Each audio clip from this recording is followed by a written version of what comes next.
নমস্কার বন্ধুরা, আজ আমি বানাবো একটা জামাই ষষ্ঠী স্পেশাল মিষ্টি ক্ষীরসা রসগোল্লা। খুব কম সময়ে কম উপকরণে হয়ে যাবে, চটজলদি। তো প্রথমে ক্ষীর তৈরি করার জন্য আমি 500 গ্রাম দুধকে খুব ঘন করে নিয়েছি। আর ক্ষীরটা বানাবো আমি আম দিয়ে, তো সেজন্য একটা আম নিয়েছি। আমটা কেটে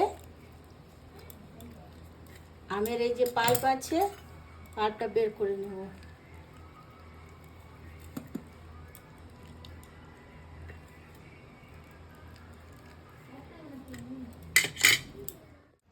আমের পাল্পটা বার করে নিয়েছি, এবার আমি একটু পেস্ট করে নেবো এটা।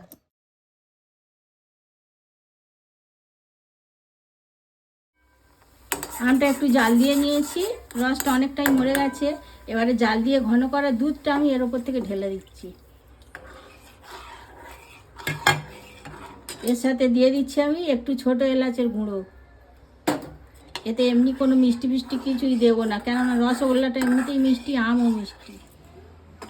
আম ক্ষীরটা একদম রেডি হয়ে গেছে। এবার আমি এটাকে রসগোল্লাগুলো রস নিগড়িয়ে আমি ওপরে তুলে নিয়েছি। এবার এর ওপর থেকে আমি একটু একটু করে ক্ষীর দিয়ে সাজিয়ে দেবো।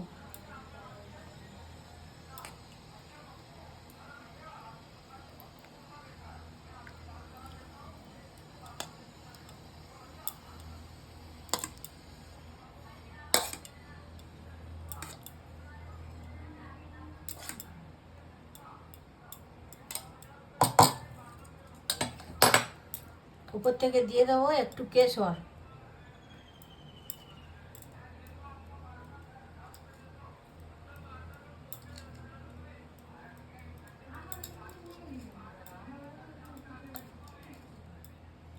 খুব কম সময়ে তৈরি হয়ে গেছে জামাই ষষ্ঠী স্পেশাল একটা মিষ্টি ক্ষীরসা রসগোল্লা। তো আপনাদের যদি ভালো লেগে থাকে লাইক কমেন্ট শেয়ার করবেন, আর প্লিজ আমার চ্যানেলটাকে সাবস্ক্রাইব করবেন, পাশে থাকবেন।